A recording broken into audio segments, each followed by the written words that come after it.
Well, I called tech support and they told me to unplug the router and plug it back in. And, well, as you can see, I unplugged the router and I plugged it back in, but it hasn't really done anything. So I think this router is broken.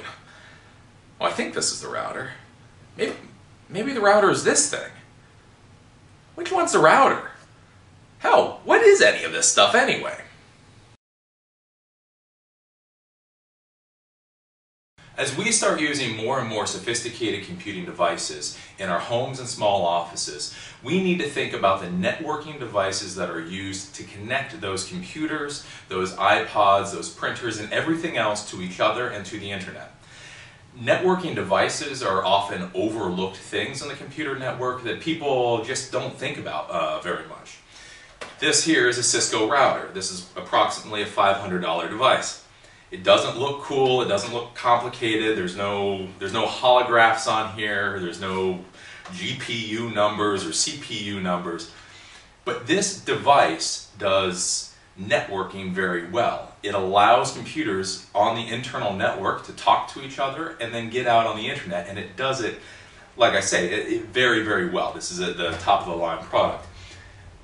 Today we're going to go over the devices that you will find in the average small network. So whether you're a residential client, you're a small business, you will have these devices, and these devices will be what allow your computers to talk to each other and then again get on the internet. So this is an introduction to networking class, and we're going to go over the hardware and the basic requirements to make your computers talk. Now the first thing that I'm going to talk about is I'm going to show you a basic diagram of how your network connects together and where the different components fit in. So the first thing that we need to talk about is the Internet Cloud. So the Internet Cloud, for all intents and purposes, is the Internet. So everything that you think of that is on the internet, whether it's websites, whether it's virtual private network connections, whether it's email, anything that you associate with the internet resides in the Internet Cloud. So if you hear Internet Cloud or cloud, that is the internet. The reason we call it the cloud is the internet is an insanely sophisticated system of networks, and nobody really understands how it works. It's very complicated. You can go on days and days and days and days in class on how the internet works. So instead of going into all that, we just call it the Internet Cloud. So if you hear of the Internet Cloud or like cloud computing or any of that, all that means is that the cloud is the internet. So if you're dealing with a cloud application, that means that application is within the internet. So internet equals cloud, cloud equals internet.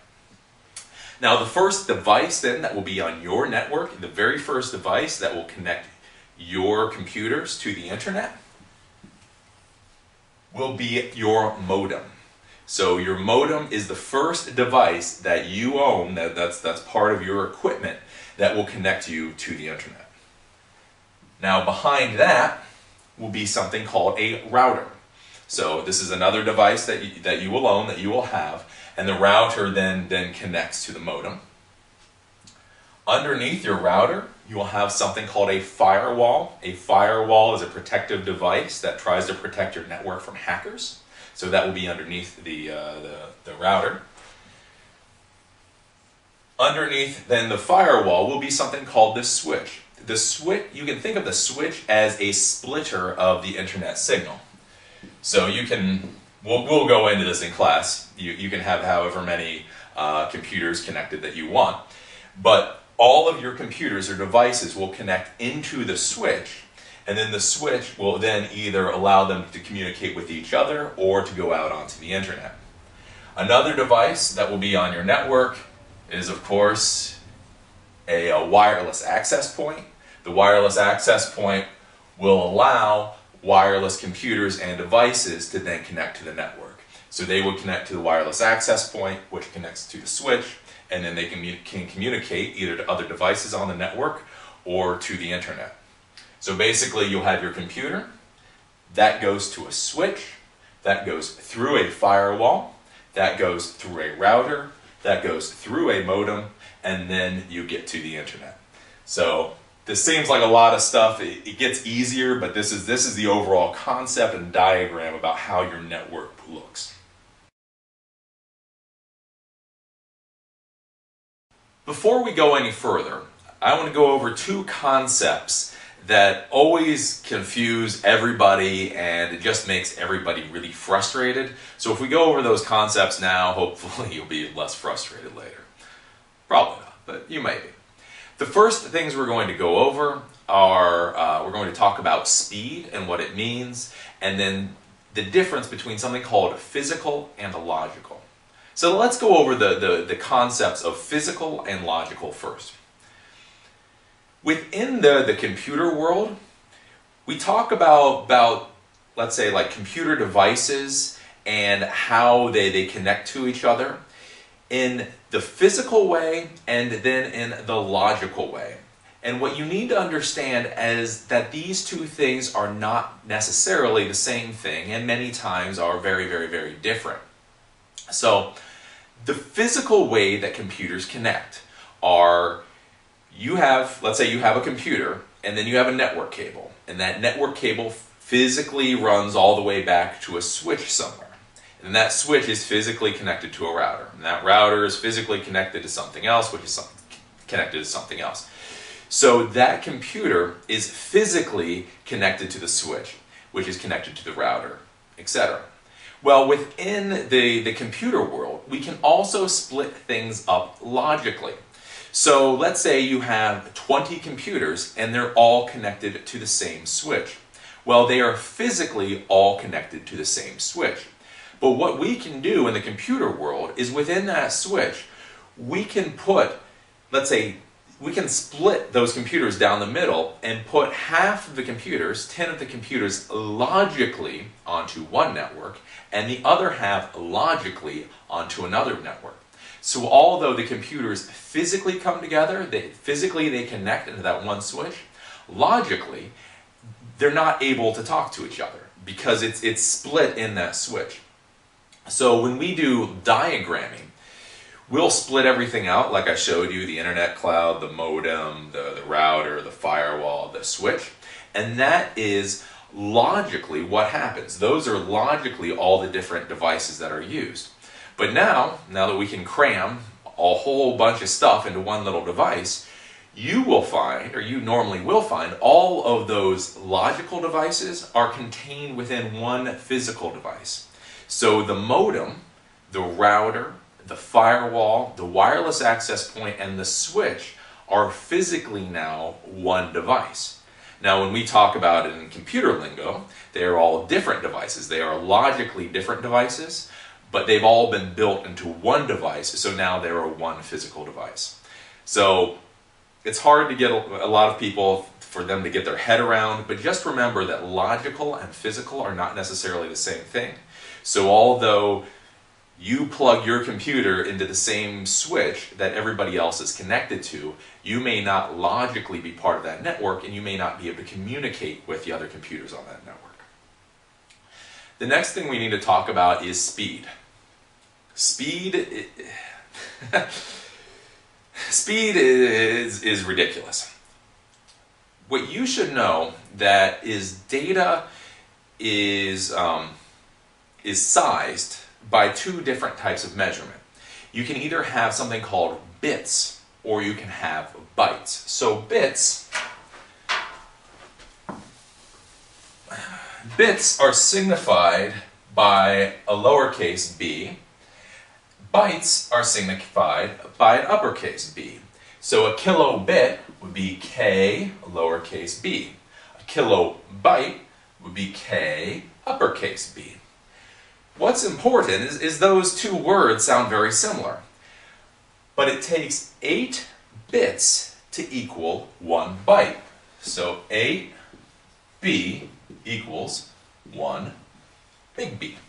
So 8 little bits equals 1 big byte.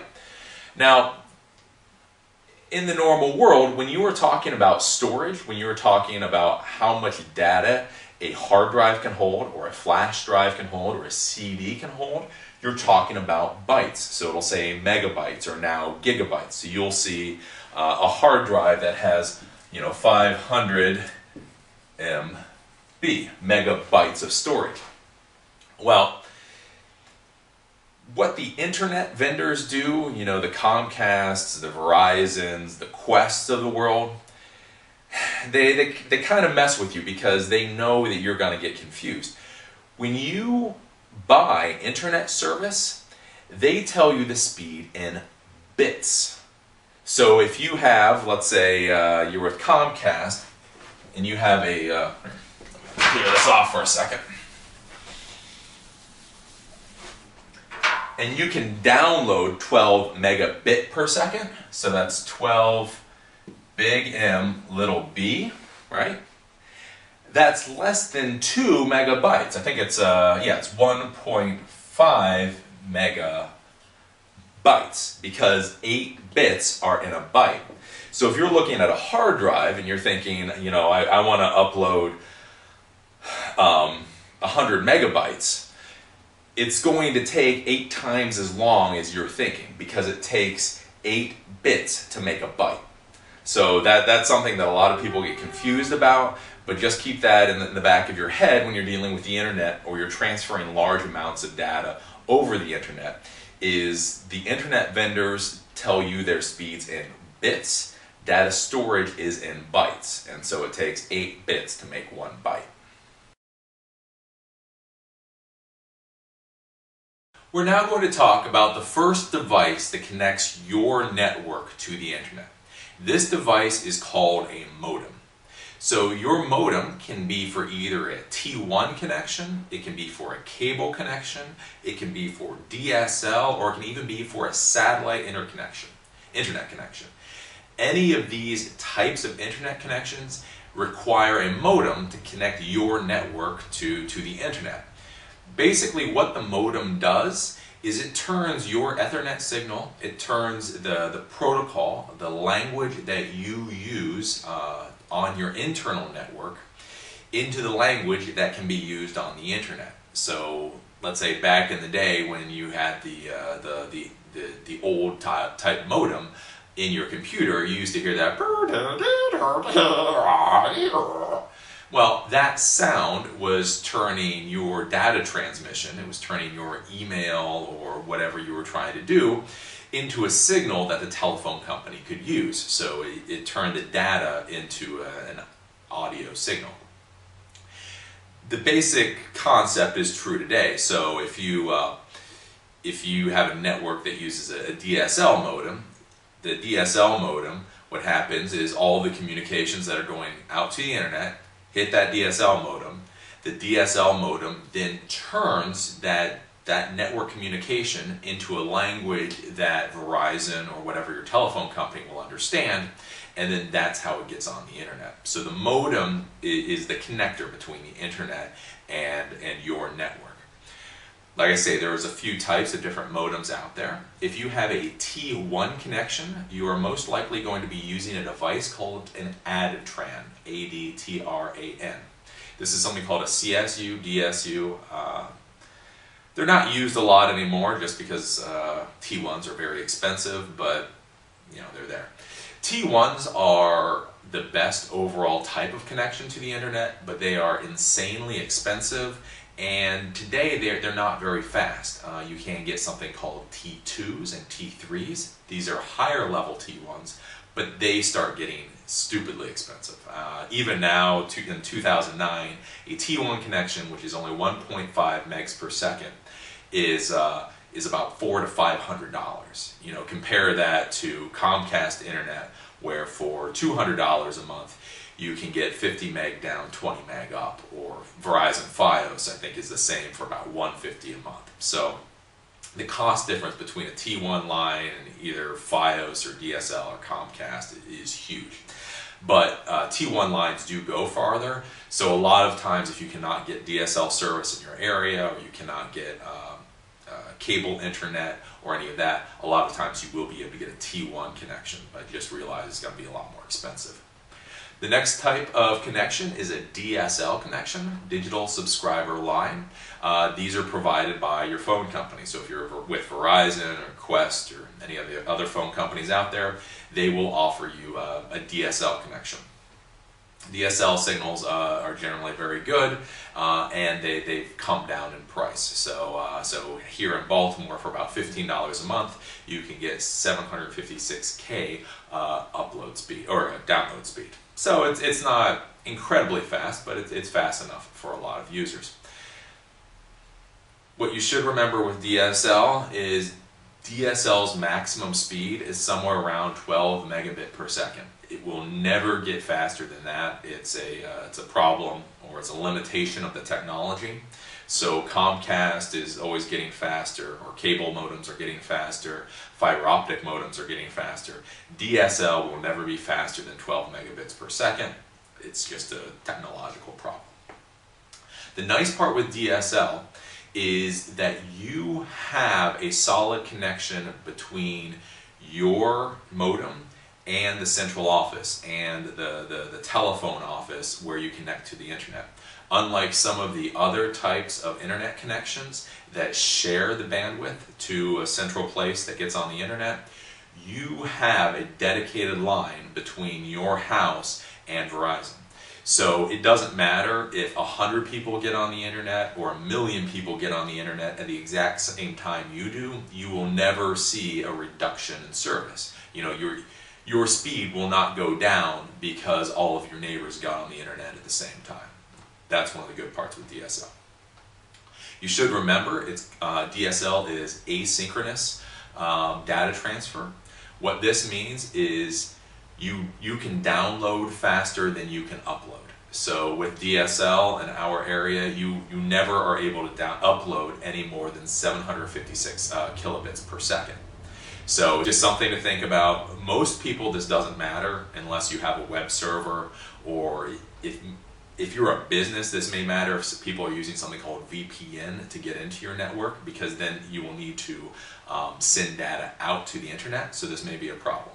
So just remember, you may have 8 megabits per second download speed, but your upload speed will probably be only 756 kilobits per second.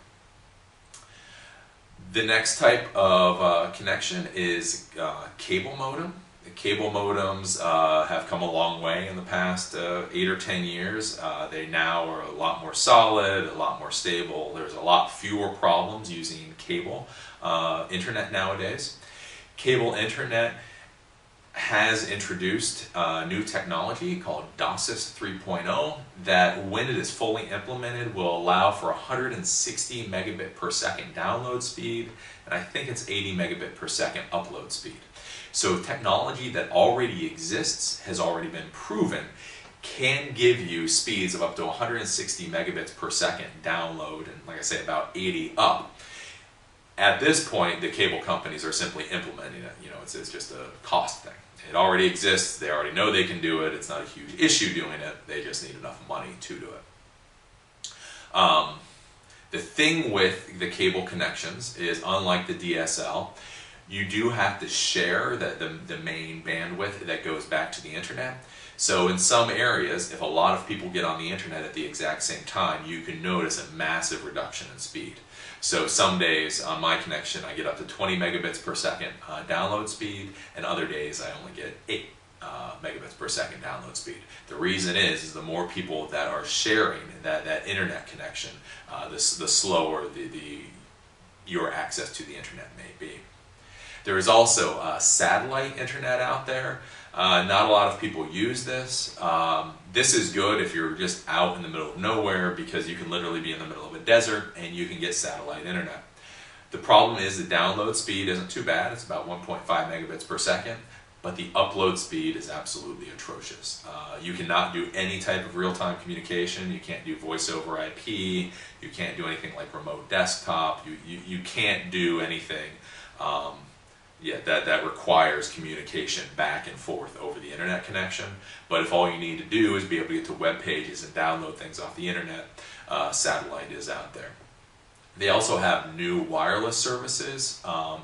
The 4G networks you may have heard of from Sprint and now from Verizon. These are starting to come into their own. Basically with these is you get a little wireless device that connects to the cell towers of either Verizon or Sprint or whatever cell phone company in your area is providing the service. So it's just like if you had DSL or cable modem, you hook one of these wireless modems into your network, and then your network then connects to the internet through that wireless modem. This is still a relatively new commercial technology, so I can't go into it a lot because it hasn't really been tried and true, tested in the real world.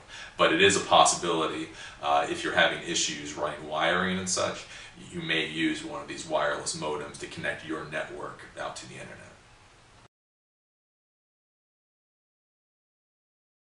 So now that we understand modems, the next device that is underneath a modem in your average network is something called a router. So what the router does is the router allows you to separate different networks. So let's say you're in a building and you're sharing the internet connection between multiple different businesses in one building. So sometimes you may become a tenant of a building and they offer you internet connection as part of the service.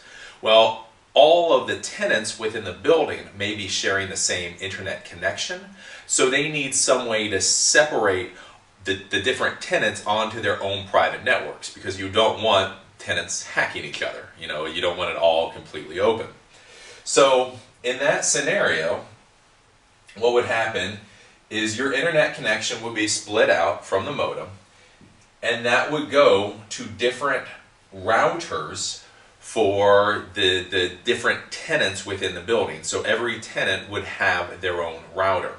So what this allows to happen is each tenant, no matter how many computers they have on their own internal network, can go out through the router and go into the internet. But they cannot get into one of the other people's internal networks. So you can go out through the router, but you would not be able to loop and get back in and be able to hack anybody else's network. So routers are used logically to divide networks. And this, again, is used normally for internet connections. If you want to use only one internet connection, but provide that internet connection to multiple users or multiple tenants on the network, basically you would have one internet connection and then multiple routers connected. So all of those networks can then connect to the internet without having to worry about anybody hacking them.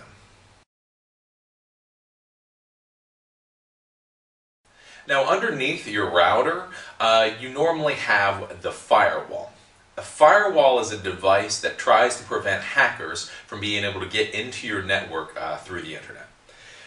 Firewalls are part of their own class.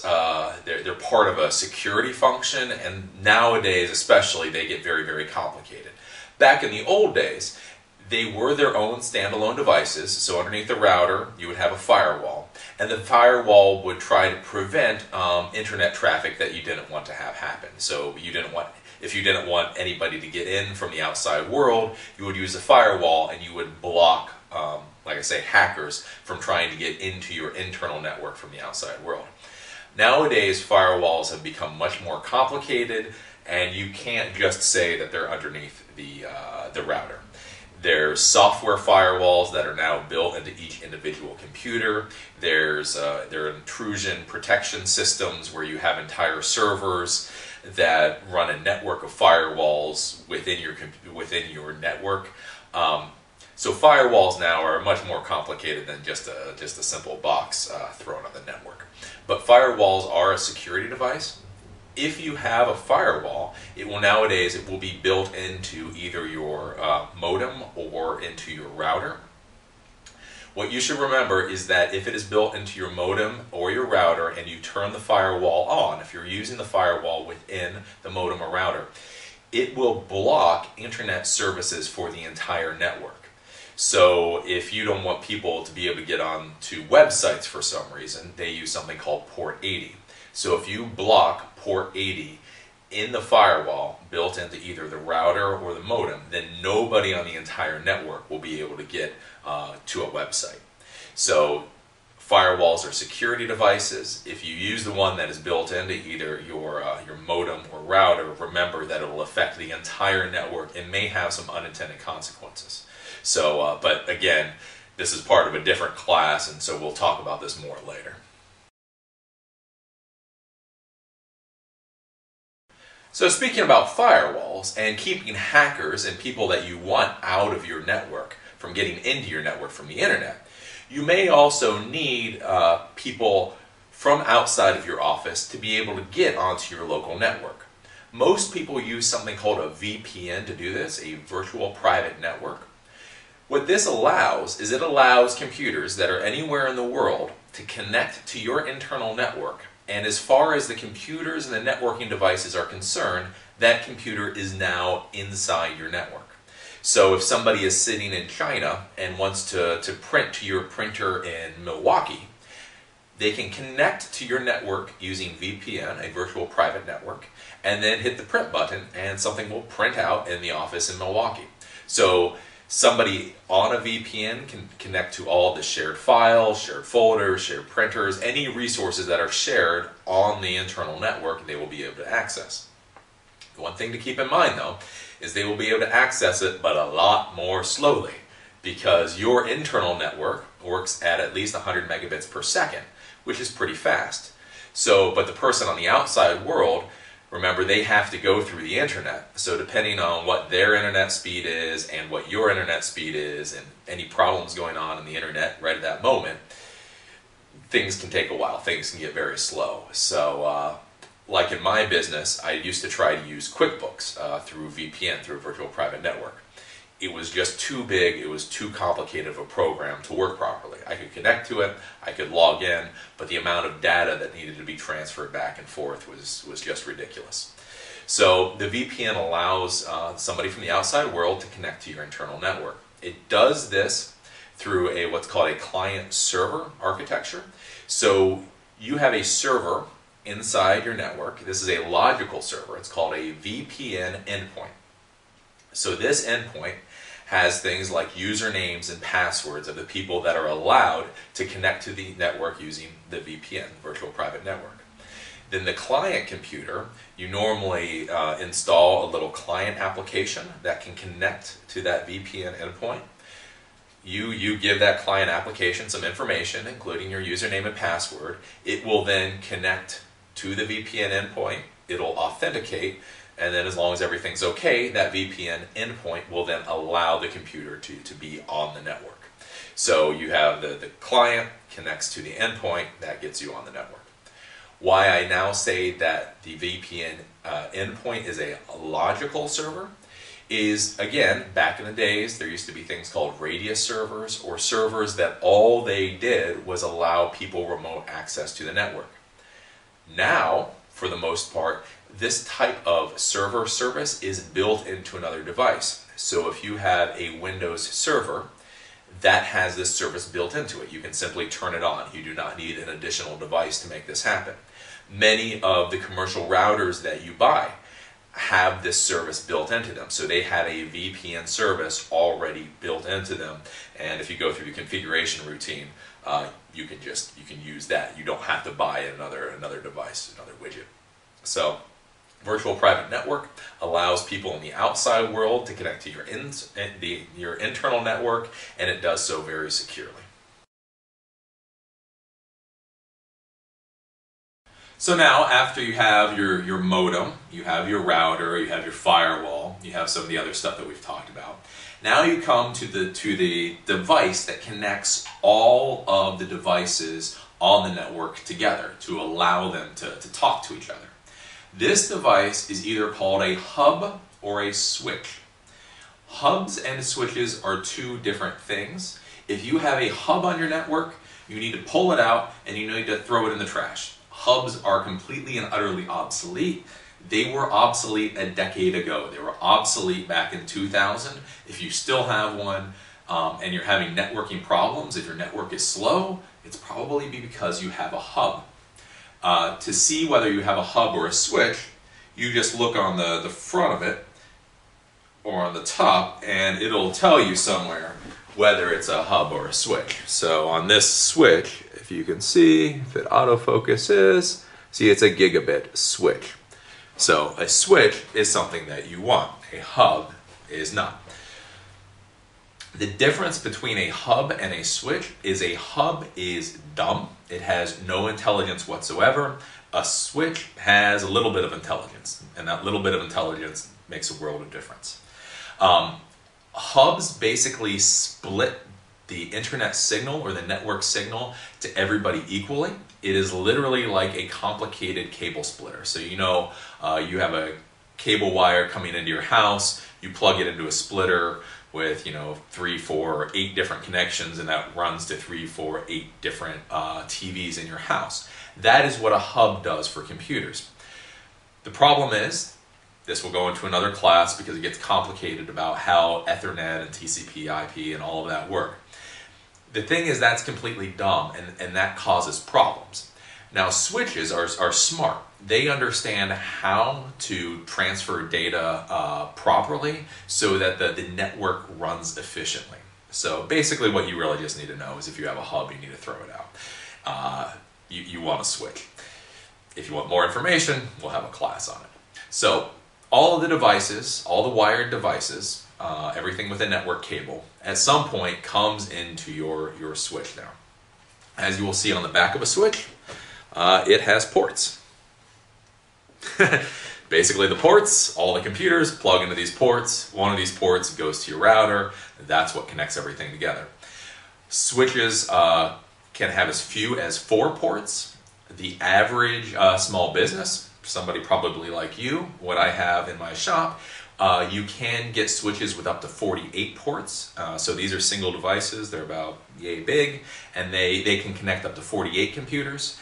If you're in really big enterprise, large company environments, they have switches that will, just hundreds or 1,000 users, but those cost $100,000 or more, so I don't think you're going to be using those anytime soon. So all of the connections to the computers and devices come into the switch, and that's how they all talk. You will hear about what are called managed and unmanaged switches. So, as I told you, hubs are completely dumb. They have no brain power. They're just there. They're just splitters. The next level up is an unmanaged switch. So an unmanaged switch has a little bit of brain power, but everything is absolutely automatic in it. So you can't configure anything inside, like this switch. You cannot configure anything. You have to hope and pray that it's doing what it's supposed to do. The next level up is something called a managed switch. This gets complicated, but like when you're dealing with buildings or businesses that may be using 48 different computers, the managed switch allows you to go into the switch and program the switch to do certain things. Again, this gets complicated. We'll go into a different class. But basically, the managed switch allows you to tune the network to make it work properly. It allows you to play with things like quality of service and other high-level networking stuff that you don't need to know about right now. But basically, the managed switch allows you to play and to change settings in the switch. Unmanaged switches don't allow you to do that. So the switch is what allows everything to connect together. You as a small business or person will see switches either 4-port all the way up to about 48-port. They do have larger switches, but again, you probably will not see them because then you're talking about $100,000. You will notice on the new switches, it will say speed. So there we go. This one is 10, 100, 1000. So this is a gigabit connection. Networking has 3 speeds right now. They had the 10 megabit connection speed. This was about 20 years old at this point. Then they had the 100 megabit connection speed. This is the speed that almost all networks run off of. It's been the standard, or it was the standard for at least 10 years. And now they have the gigabit networking speed, which is 1,000 megabits per second. This is the latest standard. but your switch needs to be able to support the speed. So if you want the fastest communication between all your computers on the network, then you need to make sure your computer is capable of gigabit networking, and then that your switch is capable of gigabit networking. A lot of people now are buying these computers with really fast networking cards in them, but then connecting them to the old switches, and therefore the speed of the switch will never be able to match the speed of the computer, so it will always be slower than it could be. Now that you have all of your wired devices talking to each other, all of the computers on your network now talk to each other and then go out on the internet, now you need to deal with your wireless devices, whether they're wireless printers, whether they're your little iPhone or laptop computers. Those devices now need to be able to communicate with everything else on the network. They do this through something called a wireless access point. All a wireless access point is it is a device that allows wireless computers and devices to connect to the network. So it's a device usually about this big. Some of them have little antennas on them, some of them do not. It doesn't really matter as long as they're wireless access points.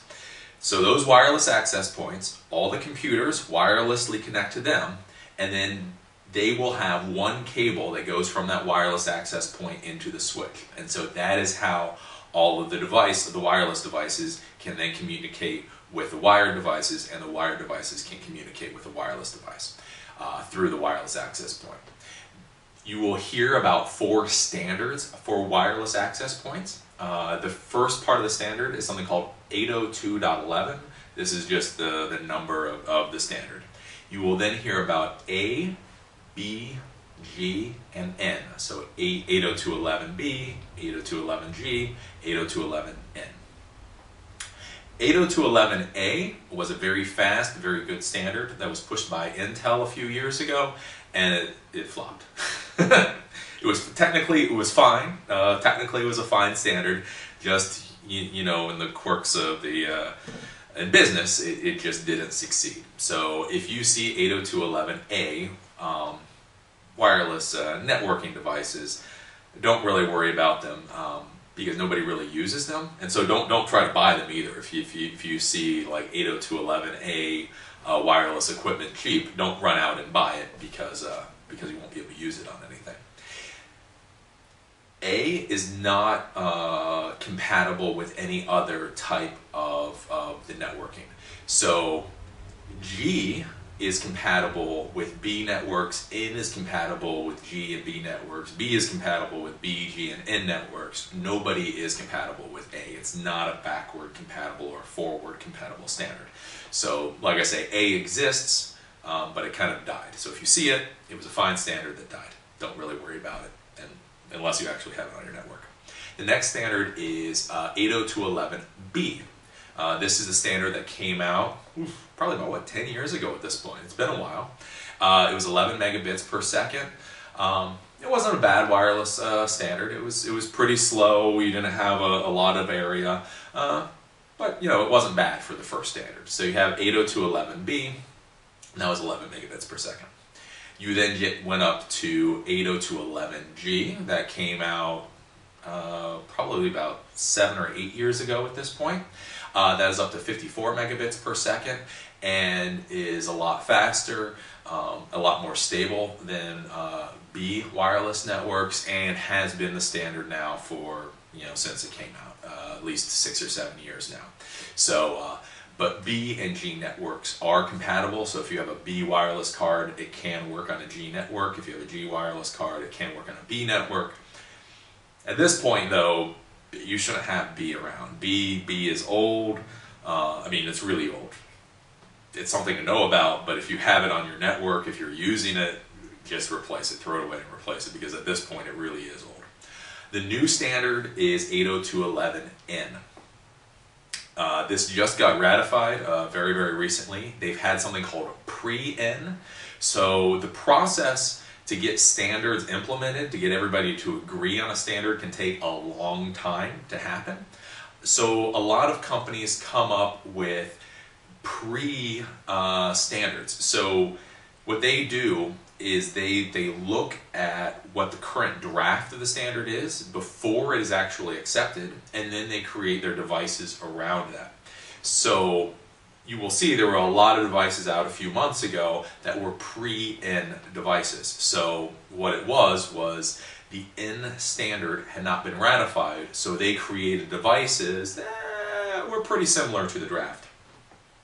What you should remember, now that the N standard has been ratified, if you have these pre-N devices, they may act a little quirky on the network, because remember, they were created before the standard was finalized, before it was completed. So there might be some weird stuff in that pre-N device that you have, or that pre-N wireless access point, that doesn't make things on the network work well. If I were you, if I had the money and I had a pre-N device, I would probably try to get a new one, because you could get weird problems, like I say, because it was created to a standard, but the standard wasn't finished yet.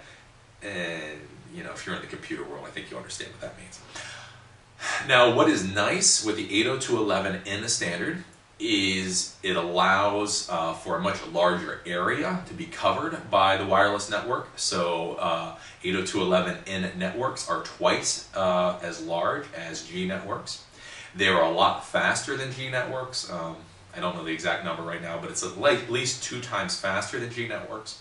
And the best thing about 802.11n wireless networks is they allow for real-time video and voice communications. How wireless networks worked in the past, you would have a lot of problems with real-time communication, so like voice over IP, if you were using Skype or Google Talk or Yahoo Chat. If you tried to do that over a B or G wireless network, a lot of times you get into weird problems simply because how the technology was built. It was not built for real-time communications. 802.11n is built for real-time communications, and so that means we're probably going to get a lot of really cool wireless devices pretty soon. So what you should remember about wireless devices is you need the wireless access point. The wireless access point then allows all the devices to connect to the network. B, G, and N networking devices are all compatible with each other. A is not. Don't use A unless it's a legacy device that's on your system. Otherwise, don't even think about it. You know, if it comes up really cheap, don't worry about it. Then the B, G, and N. B is the slowest, G is better, N is the best, and it is available right now, and it gives you real-time voice and video communication.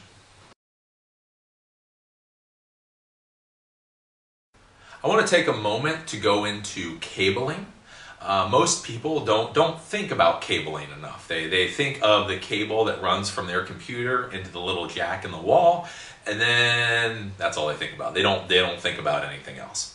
So I want to take a little field trip in my store and show you how the cabling is run and what that means for your network. So basically, you have the cable that runs from your computer. It then runs to the jack in the wall.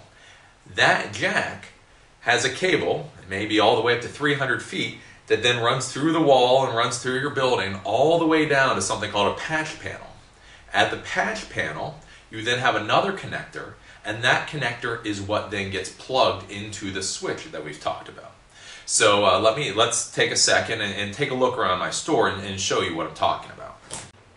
Okay, so it's a little dark in here. But as you can see, this is the normal network plug that you would plug your computer into. So the cable goes from your computer and will go in here. Then as you see on the bottom, then there's cable that comes out, and this is what will run to the patch panel. Okay, so now from that connection upstairs, the cable runs down underneath the floor here. You can see all the cables, and you can see the cables coming together. Now here, you see all the cables from the rest of the building. So now we have about 15 cables that are all running down this one pipe and zip tied to it.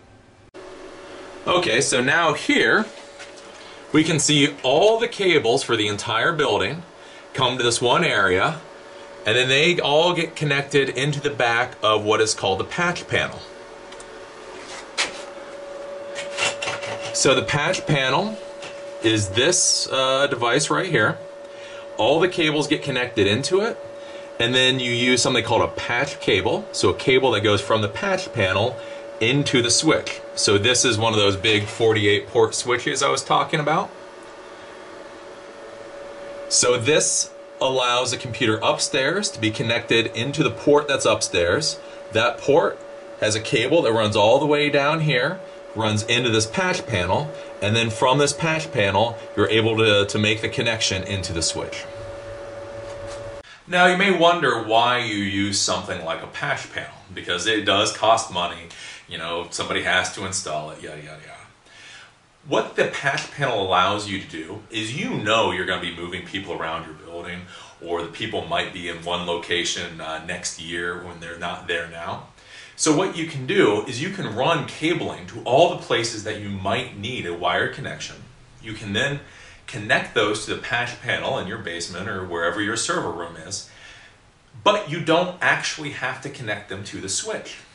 So think about this. You could have in your building 200 network connections. So they're all run. If somebody needs a network connection, they can plug into it. But then you could have only a 48 port switch, because you would only connect the network cables that need to be live at the moment. So if your desk is here, then you would make sure that that port is live. That port is connected to the switch at the patch panel. Well, if you move your desk over here, you might use a different network connection, and then you would make that one live. You would take the connection that was used over here down in the basement or your server room, and then connect it to this other port on the patch panel. So that's why patch panels are used. It makes everything nice, neat, orderly, and you can run far more network connections than you're using at the moment. So like I say, you can run 200 network cables throughout your building and only use one 48 port switch, because at any one moment you're not using 200 connections, you're only using 48. So if somebody moves, you can pull it out of the patch panel and move it around, but you don't have to buy 200 ports of a switch. That could get much more expensive. Now in this class, we've been talking about network devices. We've been talking about things like wireless access points, switches, routers, firewalls, modems. We haven't been talking about the normal computer stuff that you're used to, like, well, computers. In the networking world, everything that is on the network is called a networking device. So everything that's on the network, whether it's a router, whether it's a voice over IP phone, whether it's a computer, is a networking device. You will hear the term clients and servers. So in your business or your organization, you probably have a server. If nothing else, you have something called a file server. So you have one central computer that stores all the files that everybody accesses over the network. So all a server is it is a networked device that provides something to the rest of the network. So if you have a print server, this is a network device that allows other computers to print through it. So if you have a shared printer, then your computer is a print server. If you have shared files, then you have a file server. So all the server is it's a device that provides services to other computers on the networks. There is a difference, and you should just remember this, keep this in the back of your head. There's a difference between a server and a Windows server. So a server, again, is a device that provides services for the network, whatever it is. Any computer can be a server. A Windows 98 computer can be a server. A Windows XP computer can be a server. A Windows Small Business server is a server. Then there are Windows servers. Windows servers are a type of operating system that has been created by Microsoft. So these are very specific types of operating systems that provide very specific functions. That's off in its own little world. So a Windows server is a server, but that's not the only type of server that's out there. Basically, like I say, server is anything that provides services.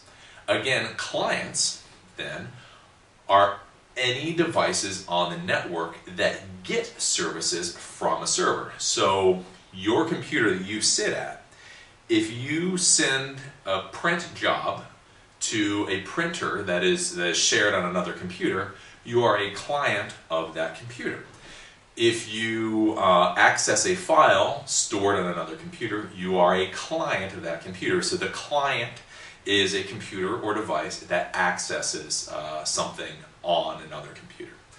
That's all clients and servers and devices are, with what they mean. The one thing to remember though is server. There's servers in the computer world, and then there's servers in the Microsoft world, and they are two different critters. What you just remember, servers in the computer world are any computers or devices that provide services to the rest of the network. Servers in the Microsoft Windows world is a Microsoft Windows Server 2003, 2008 NT, and they do very specific things. So that was the introduction to networking class. We've gone over a lot of the networking devices, and I've tried to explain to you how they tie in so that computers and devices on your network can talk to each other and then go out and get to the internet. This is an introductory class. Coming out of this, you're not going to know everything. You're not going to be a master of networking. This just gives you the basis so that we can delve deeper into this subject in the future. We've gone over the basic concepts of speed, the difference between megabytes and megabits. 1 byte equals 8 bits. Keep that in mind. We've gone over what is logical and what is physical. So physical is the actual devices, it's the equipment that you pick up, and it's how things are physically connected. This cable goes to that box. Logical is how it all actually works. So many devices can be connected to one switch physically, but inside that switch, they may be logically divided up into different networks. So although they connect to one switch, they don't necessarily, are not able to communicate with each other. So we've talked about modems. They're the devices that connect your local network to the internet. We talked about routers. Routers are used to separate different networks. This is mainly used, like I say, in buildings with multiple tenants where they give you internet access. So in order to separate those tenants so they don't hack each other, they would have different routers, and that would separate the different networks out. We talked a little bit about firewalls, just a little bit, because firewalls are a big subject now. And like I say, they are no longer simply and only a networking device. Basically, firewalls protect your network from being hacked. Beyond that, it gets complicated. Either take another class here or learn more about it, because firewalls get really complicated, but they protect your network. You then have the switch. The switch is what all of your networking devices connect into. So every device connects into that switch, and then they can talk to each other. We talked a little bit about hubs. If you have a hub, throw it away because it is garbage. If you look at it, if you look at the device and it says hub, throw it in the trash. Simple. That's a troubleshooting technique. If it's a hub, throw it in the trash. Buy a switch. Switches, again, there's either managed or unmanaged switches. Unmanaged switches are completely and utterly automatic. There is nothing that you can do. There's nothing that you can do with it. You just plug it in and you hope it works. Managed switches, you can go in and you can program them to do certain things. Again, that gets complicated. That's another subject area, but you should know that some switches you can program to do certain things and other switches you can't. So either managed or unmanaged switch. We then talked about your wireless access points, how there's A, B, G, and N types of networks. N is the best and it's the newest. The best part about it is you can do real-time communications over it. So you can do voice over IP, you can use Skype, Google Chat, you can use digital surveillance systems. You can do a lot of things on an N network that you were not able to do before with B, G networks. A networks were fine for their time, but it was not a standard that was ever picked up, so don't worry about A networks. B and G, they were good for their time, now they're gone. I showed you a little bit about cabling. So when you plug into that port in the wall, there's actually a cable that then runs all the way to wherever your server room is and plugs into the patch panel. The patch panel is, you then take a patch cord and plug in the port from the patch panel to the switch. The reason you do this is so you don't have to buy, a 300 port switch if you're only using 24 ports, because you can have more ports in your business or office space than you're actually using if you use the patch panel. We talked about clients, servers, and devices. So network devices is any device that is on the network, whether it's a router, whether it's a switch, whether it's an access point, whether it's an iPod, whether it's your computer, whether it's a network printer, that is a print device. Servers are any devices on the network that provide services to the rest of the network. So a printer can have a print server built into it, because if you plug a cable directly into the printer and then plug that into the wall, other computing devices on the network can connect to that and print. So a printer can be its own print device. Or you can have a printer plugged in to a computer, and you can have that computer share the printer, and that's how the printer is now shared. So the computer is the print server, because the computer is allowing access to that printer. Clients. Clients are simply computers on the network that use a service from some server on the network, whether they're using a shared file somewhere, whether they're printing to a shared printer, or whatever. A client uses a service provided by somebody else. Servers, there's server, like the big server name. So servers in the computing world, again, are any computers that provide services to other computers on the network. Then there's a Windows server. Microsoft Windows servers are specific types of operating systems that do very specific things. So just remember, servers are any computers on the network that provide service, and then there's Microsoft Windows servers that are their own little kettle of fish. So that's the class on this. I hope you understand what's going on. The big thing to remember now is all of these different devices we talked about. We talked about routers, we talked about firewalls, we talked about switches, we talked about VPN endpoints. Again, that's logically how it works. Now the devices that you buy have all of these logical devices built into them physically. So this router here is a router, it's a firewall, it's a VPN endpoint, it's a switch. You can connect up to 4 different computers or networking devices to it. So this one physical device serves multiple logical functions. So just keep that in mind. So don't, like I say, don't go out to the store and try to look for a standalone firewall. You probably won't find it. All the devices are now normally built in to one physical device. So again, I'm Eli the Computer Guy. This was Introduction to Networking, and we'll see you at the next class.